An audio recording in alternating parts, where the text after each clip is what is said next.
you're spending extra money to get somebody just aware and into your funnel, just bring them from the outside in. That costs money. And then it costs money to maybe touch them at some different stages of the buying cycle later on. And then you have a conversion. And when you have it shows you that entire sequence, and you're actually able to see what was the lifetime value of that customer. Today we're joined by Pasha, founder and CEO of AMZ Optimized. With 14 years of Amazon selling experience, Pasha built and exited his own successful e-commerce brand back in 2016 and now manages 8-figure revenue annually through his agency. In today's session, we'll explore Amazon's competitive landscape, advanced advertising strategies from DSP to day parting, essential P&L tracking tools, and effective PPC management techniques. Pasha also introduces a new AI tool designed to help sellers quickly and effectively optimize their back-end listing attributes. And it will be free to initial beta users. All that said, let's go ahead and dive into the session. I want to dive into like a little bit more of your backstory. I'm sure people are going to be interested to learn more about that and kind of how you got started and how you've got to the level of success that you've gotten to now. Definitely. Yeah.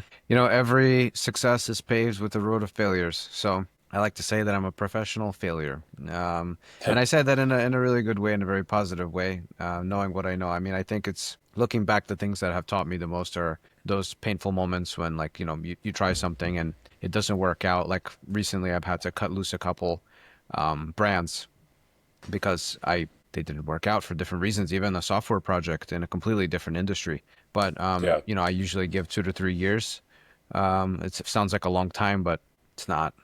In this grand scheme of things of building businesses, as an entrepreneur, you need to give it time for R&D and to let things kind of grow to a point where you say, all right, is it worth continuing to pursue or not? And in most cases, something just kind of happens in the market, or, there's different circumstances. So that is what has given me kind of the most is just trying new things and seeing what works and what doesn't, and then just taking those learnings and applying it to the next thing, which is new, better, greater. So that's where most of my success has come from. But kind of starting back, I won't, give you my life story, but I've been an Amazon seller for the last 14 years now. And I grew a successful brand in somewhere around those times. I exited in 2016 the first time. And ever since then, I've been, growing my own brands and also helping other sellers as well scale and grow on the platform. But I will tell you that it's gotten pretty challenging in some regards. It's not like it used to be. And there's a lot of reasons for that. I think it's just extremely competitive now. It was always competitive, don't get me wrong, but I got spoiled being in this early days of Amazon where, you could just throw up a private label product anywhere, in any category. It doesn't even matter. It can be even on Amazon, eBay, or whatever. You do well. Now, just putting a logo or stamp of your, you go on 99 Designs and get a logo made and then put that on a product from China that you sourced, that is almost entirely gone. Chinese sellers are involved. Now we see tariffs. So you have to be really outside the box, and you have to be really, strategic about how you build the moat around yourself. You'll hear that a lot in our kind of in exits, right? Right. Yeah. I mean, because it was like before you could almost start an Amazon business or selling on Amazon as, a lot of people did it as like a side hustle, or to make some extra money, or you had that option if you wanted to. And now you hear people talking about, it's better to build a brand, not just sell a product. But I think they've always said that, but now it's like, that is the only way you're going to be successful. You have to build a brand. You have to sell more than just the product. You have to have your story behind it, because there's so much competition now. Yeah. Yeah. 100%. And building a brand, I think, what that even means is also changing too. So, some time ago, people started saying, all right, build a brand. What does that mean? It means have products that are adjacent to each other, right? They because, traditionally the Amazon seller would be like, buy whatever comes from China that shows you opportunity from data. So you'd have a store that sells spatulas, crayons, and then a pair of shoes, right? Whatever, it doesn't really matter. Then brand became, all right, let's have crayons, and then we'll just release like 15 different kinds of crayons. That's a brand. Now a brand is let's have crayons and 15 kinds of them, but also let's appear in different places on the internet and let's create content and educational content about crayons and like let's build this entire narrative and story behind why we got inspired to start, and like so it's become founder led as well. All of those things have become really important unless you're trying to build a massive business. Most of these brands are smaller brands.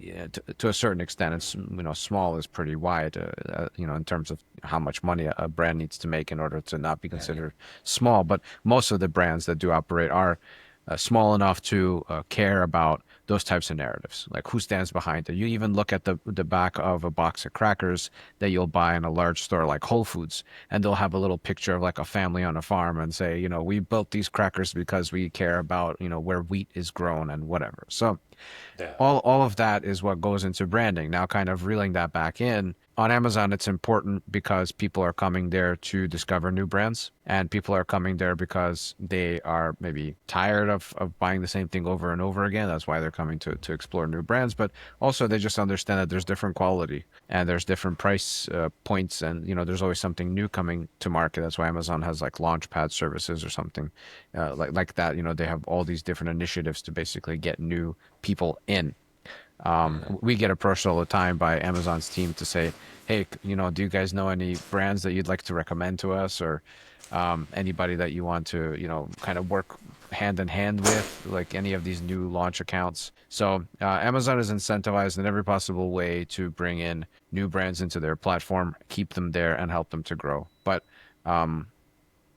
with all that said, I help Amazon sellers, but I will also say that Amazon is not the only answer. Like if you're just there and only there, that is an opportunity for, I mean, Amazon owns all of your data. And so I think it's always great to have D2C, to have social, and to start building a presence outside the platform as well. This is the place where people start the journey in terms of buyers, or, like the customer journey begins on Amazon. And statistics say like 90% of those kind of shopping sequences begin with people searching on Amazon, regardless of where they end up purchasing. So being there is really good. But you should also have visibility in different areas as well. Yeah, and Amazon is actually, incentivizing if you do have visibility in other areas, if you can drive that traffic to Amazon, they like that as well. We've seen that they'll actually boost your rank if they see you're actually driving traffic to Amazon. Have you noticed that as well? Yeah, I think it's one of the really important factors for driving growth. Is having some level of, especially if you're driving from external. So, you have the brand referral bonus, you have those attribution links, and then so you'll get a little bit of a kickback. That's how they're incentivizing people to spend a little extra money to send to the platform. They're also aware that, maybe conversion rates won't be as high if you send it to a third party compared to, potentially keeping people like on your site. So also they've come out with like buy with Prime, right? And so you can put that button on your website as well. But essentially, yeah, to answer your question, I think that's one of the important ranking factors, is how much external traffic you can send. And then also, this is like, one of the things I was going to go over in today's conversation was like, different levers that we can pull in the form of software or tools or different opportunities that we have. One thing that we like to use is DSP. So that's another way that we drive additional growth for Amazon stores, is by using, it's a channel that belongs to Amazon. Not everybody has a seat in DSP, but those that do, and it's easier to get it now. You're able to actually target audiences which are off the platform. So it's a bit like buying Google placements or buying Facebook placements or something like that, except you're using Amazon's data, which makes it a lot more powerful. And also attribution is built in, so you're able to see those metrics in real time. And then you pair that together with something like AMC, and you're able to track from a bird's eye view. You're able to see what happens when you send traffic using DSP, and then they go through some of the campaigns you might have within Seller Central, that system, AMS, and then you can kind of build a lifetime value or cost of customer acquisition model and actually see what metrics are contributing to lifetime customer growth, or lowering the amount that it costs to get that customer, and so forth. So having a full funnel approach is becoming more and more important as we talk about branding. Okay, so yeah, if you're talking to a seller and you're giving recommendations, when do you recommend going into DSP? Yeah, what level do they need to be at, or is it fine to get into that right off the bat? I mean, I kind of know the answer. I want to hear what your thoughts are on that.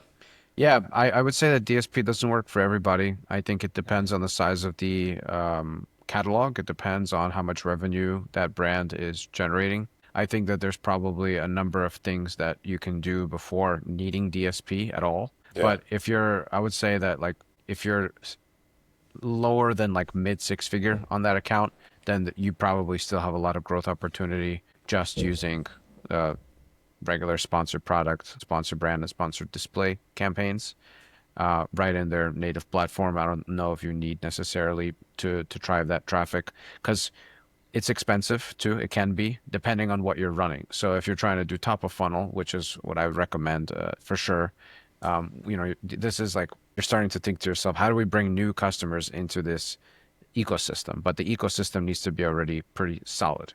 Then you're saying, all right, let's find these people in all these different placements and bring new to brand customers into our funnel. And then you could do retargeting ads. So that's the second part of my answer is if somebody has a catalog which is a little bit larger and they have maybe case sizes or volume sizes or different scents or different styles that they want to upsell, cross promote their product lines, then that's another way where you can take an audience of people who have bought, maybe an audience of people who have abandoned cart, and give them an offering that's different. Then that's another opportunity. That's not so much like top of funnel. That's more bottom funnel. You're looking for conversions and just kind of Right. that's how you increase the lifetime value. And I'm interested to know what your thoughts, speaking of top of funnel, bottom of funnel, and the type of different ad types you can use, like basically within Seller Central, like sponsored display, sponsored brand, and obviously sponsored products for bottom of funnel, and they're really conversion focused. Now, in the past, and it seems like even still, probably most of sales tend to come from sponsored product ads primarily. But are you seeing more of a shift to DSP or not sponsored display actually being more effective now than before, or does it just depend on the product? And Yeah, I think definitely those types of ads are playing a bigger role. I think it really is a full funnel approach where you're leveraging some of those ad types in order to get somebody at a certain touch point. But we know that it takes sometimes multiple touch points, especially with the higher ticket items, to get a conversion. So we're using things like sponsored brand and sponsored display in order to maybe, spread that awareness and create some consideration, and then hopefully convert at a later time or at that time as well. So it is a multi-funnel approach. And like one thing that I love to do is like sponsored brand video, like really targeted videos that are created specifically for like particular audience looking to solve a particular problem. Those are easy to make. So if like you already have, that's one thing we do is like a little trick that we have. It's because we're already creating listings for people in our agency. And so we have video content that we'll put on the product detail page. We'll usually take that video or maybe even like a shortened version of it, and we'll just swap out the text. It's very easy to do. We'll just swap out the text for different audiences. So we'll look at a sponsored product campaign and say these are the keywords that seem to be performing best, but they're all serving a little bit different audiences or different intent. And so we'll modify those videos in 5 different ways and then run on those keywords the parallel video that we've created. And so we've seen that work very well. So yeah, it's just a mixed approach is always best, and you just kind of play with the levels until you find that sweet spot. Okay. Kind of segueing into tools and how you would track the progress of those ads, or if they are being effective. What do you like to use for that? Yeah, I was actually just doing an interview on my podcast for one of the main guys over at Trellis, which is a software. We don't use currently Trellis. We're using another tool that we have a really strong partnership with. But basically, the thing that you want to use in that case is AMC, which is Amazon Marketing Cloud. This is something that they've had it for a long time, but in the past, it's really just been kind of like very raw. There is very hard to kind of draw any type of graphs or conclusions based on that data unless you're building custom SQL tabs. So now with some of these tools, they found a way to convert that data. So we use PackView. That's who we have our DSP seat from, and that's who we get AMC from. And Trellis, like I mentioned, also has AMC capabilities. They were one of the first to go to market, things like XMARS as well. A lot of these like top ad tech solutions, they have AMC. Same with, what's the name? Quartile. So, a lot, somebody's using at least one of these, most people they have some type of ad tech or their agency uses it. And so AMC, the reason I bring that up is it gives you a full funnel viewpoint. You can build audiences and understand the journey, the buyer journey on the multiple touch point level. So we're talking about new to brand customers and spending money to get new to brand sales. Right. You're spending extra money to get somebody just aware and into your funnel, just bring them from the outside in. That costs money. And then it costs money to maybe touch them at some different stages of the buying cycle later on. And then you have a conversion. And when you have AMC, it shows you that entire sequence, and you're actually able to see what was the lifetime value of that customer now, like 12 months from that entire process. So you brought them in, you made a conversion, they got on subscribe and save, and they bought over and over again. You didn't have to pay for most of those sales afterwards. So you saw, hey, maybe we lost money on the first sale. But on average, we see that when we lose money on the first sale, after all those touch points, we are really going after really good targets, really good audiences that are very relevant to our ICP or one of our ICPs. And then we say, okay, lifetime value offsets the cost of the acquisition. That's a win for us. And having that data available is really important because most people traditionally on Amazon are just focused on what's my ACOS. ACOS was super high last month. Let's drop it down. That's not how you grow a brand. You want people to kind of get exposed to the ecosystem. I use that word a lot, but to your catalog and to your branding and to what you stand for, and just be like a lifetime customer. So we're really going after that. Subscribe and save is amazing. Retargeting through DSP is an amazing way to increase that lifetime value. So those are the things that we're after. Hey, really quick, enjoying these insights? Don't miss out on future episodes with more expert advice on how to grow your brand. Hit subscribe and turn on notifications to stay updated with Synapse Sessions. We release new content every week to help your business succeed. Now back to the session. Okay. Do you use specific financial tools, or what do you use to show profitability for clients if they're working with you? Yeah, we love Sellerboard.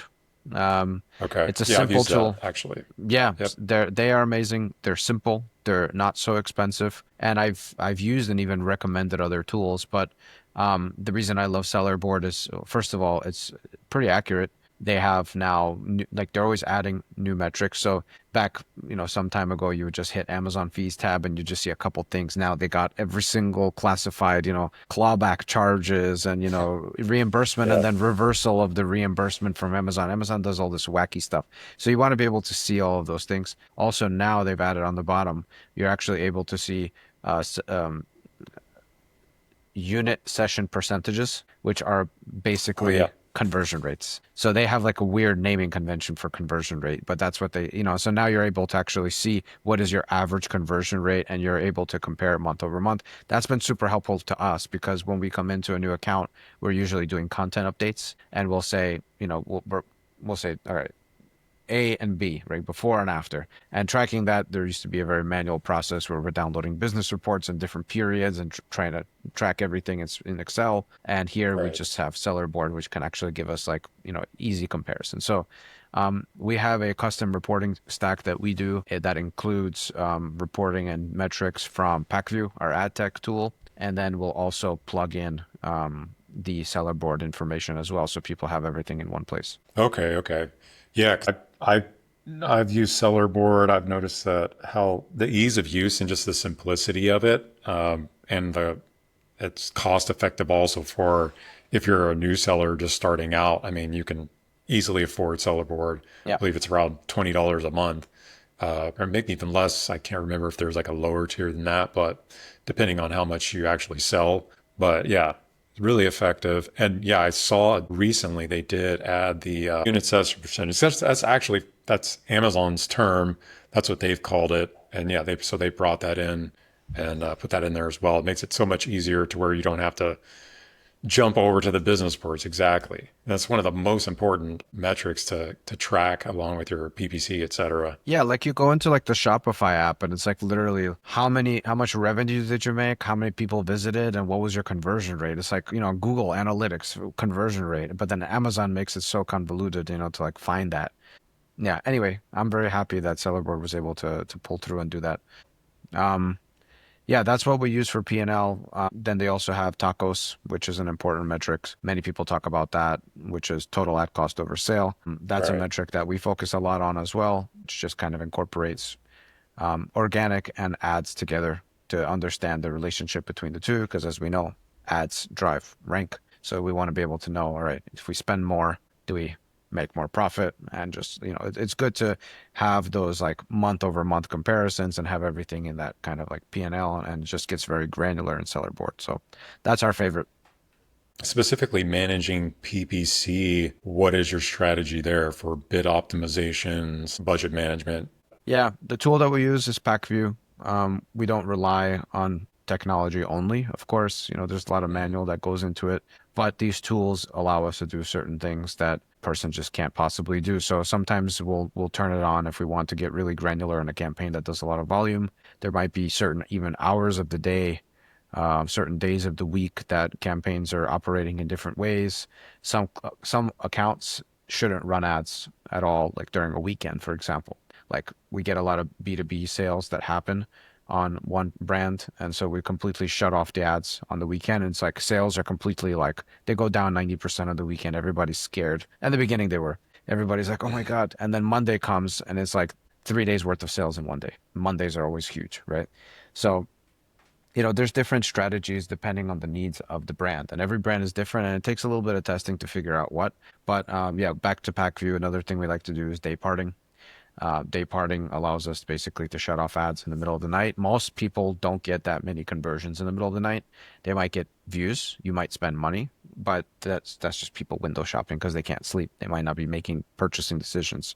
However, it is a touch Right. point, so we don't want to eliminate it entirely. We just want to like significantly lower. So we're not just like you're not waking up at 9 a.m. You're looking at your phone and it's like, oh, 70% of our budget's already spent. It's like happened during Because you could nighttime. probably get, yeah, cheaper cost per click at night as Yeah, well because it's less competition. You don't need to bid as high. So yeah, you could still get conversions. yeah, exactly. So those are the types of things that we set up just using the tech. But aside from that, I mean, we're just looking at the goals. So we set target KPIs. Tacos was one of them I mentioned. So we'll set, all right, are we growing revenue? Are we growing profit? A little bit of both. What's the tacos percent that we're going after?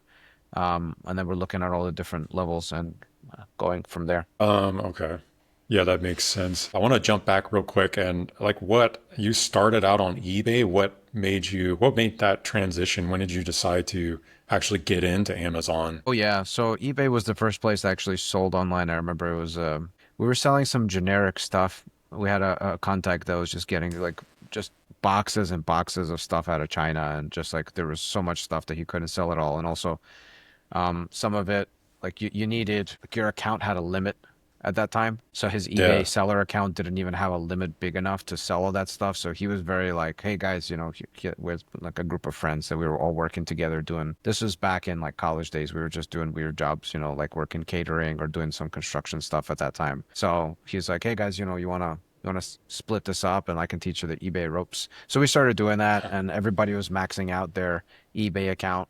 And then one of us figured out the Amazon thing. So we tried selling some of this generic stuff like on Amazon, and we saw that it was working okay. But then we were just like, hey, what if we like one of us had the idea, like the private label thing that becomes very obvious now because it's YouTube and so much time has passed. Like to us, it was like a eureka moment where it's like, hey, I see somebody selling that thing, and what if I found it in China and I just made my own brand of it? Okay, let's check it out, and it's like they're selling it was a battery case. It was back in the day when your phone you could take off the back and attach a battery pack to it that had also protected your phone. And there was a brand at the time that was selling them for like $100, and we were buying them. We found them somewhere. It was Alibaba. Nobody knew about Alibaba. We found Alibaba because you Google search like buy from China. It was the first platform that came up. So we Yeah. found a supplier, and it was like whatever, a couple dollars for something that was let's call it like, $15, right? Or $5, $10 or something like that for like a good quality one. You can get cheap ones for $3. We found like the best quality. We bought it for $10, and then we sold it for like half the price or even less than half the price of the top seller, which was like a well-known brand. And so we weren't stealing their sales. I mean, yeah, we were stealing their potential customers, but we were it's an open market. Well, after that, we were like, man, this private label thing works. Let's continue and make more products. And at that point, it was just like, it felt like we were geniuses. And then after I sold that company in 2016, as I mentioned, because we had a really strong head start. After I grew that company, I realized, second company I started, I was like, hold on, this is not like I remember from years back. I Yeah. gotta apply a lot more strategy. I have to be a little bit smarter now. You can't just like slap a logo on something anymore. There's compliance and you have to build a moat, and there's all these competitors. And then Alibaba went public and everybody found out about the model. Then China got savvy about selling in Amazon. So the whole market dynamic has shifted, but that was the experience at the beginning. I kind of had an early head start. So yeah. So, I mean, with that said, like right now, for someone trying to get started on Amazon, what would you tell them? Be sure that you're selling the right product, because to sell on Amazon, you have to spend a lot of money. Whether or not you work with an agency, you can learn things yourself, or you can hire some freelancers, or however you want to do it. There's a lot to know, but there's also a lot to spend because it's a pay-to-play environment. So you want to make sure that your product is aligned with opportunity gaps in the market, and there are plenty. It seems like there aren't. There's tools out there. Everybody has access to the same tools, but there's opportunity gaps. And when I say that, it's more from the sense of solving problems.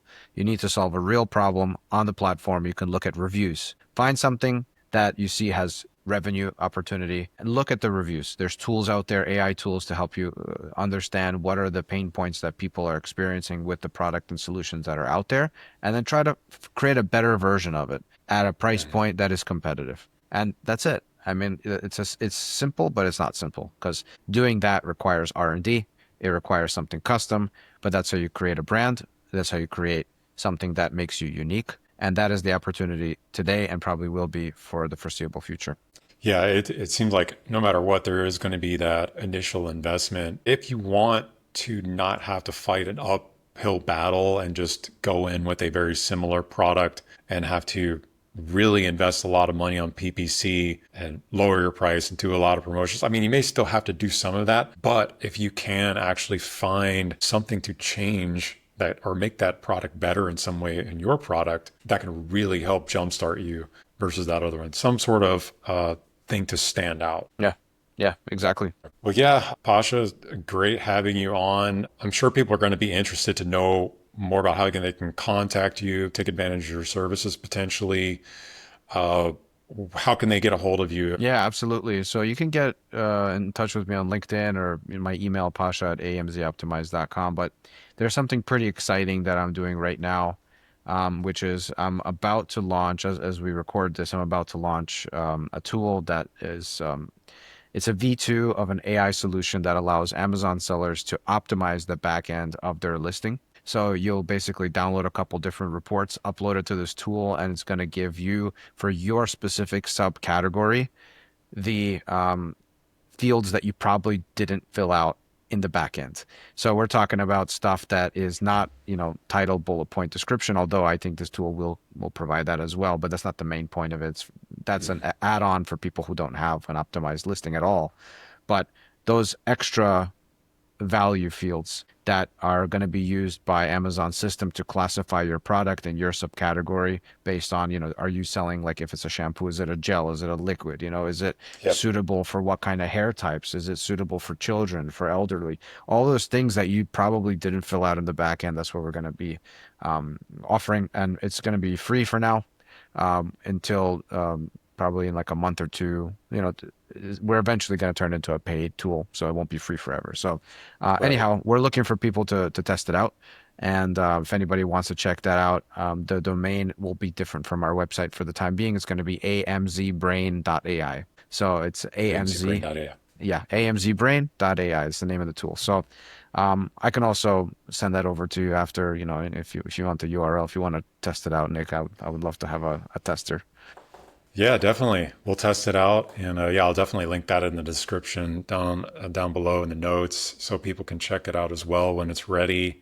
Yeah, also because it seems like yeah, that's one of those things where you may not even understand how to fill out a lot of that information. Yeah. I mean, does the tool actually kind of takes into it has all that knowledge already of like how Amazon wants that filled out, so it can like speed that whole process up. Yeah, so that's the caveat is that every single subcategory on Amazon has a different amount of valid values that Amazon wants to see in that Yeah. section. And so people are like, I don't know, and they don't even know it's there. And so there's not like this like cookie cutter approach to it. So one of the forms that we ask people to provide is just like it's basically like you download a free scraping tool that takes a screenshot of what it looks like in the back end of your listing, so that way we know what we're working with, and that tool then has that download. So there's a couple steps to it. Eventually, once we launch the paid version, it'll basically, you'll just hook up your account, it'll just do it for you, the whole thing, right? So this free tool, Nice. you just have to do a little bit of work, but you know what, that will make you, first of all, aware of it, second of all, will save you a lot of time. And I know for sure that this is what helps you to rank organically.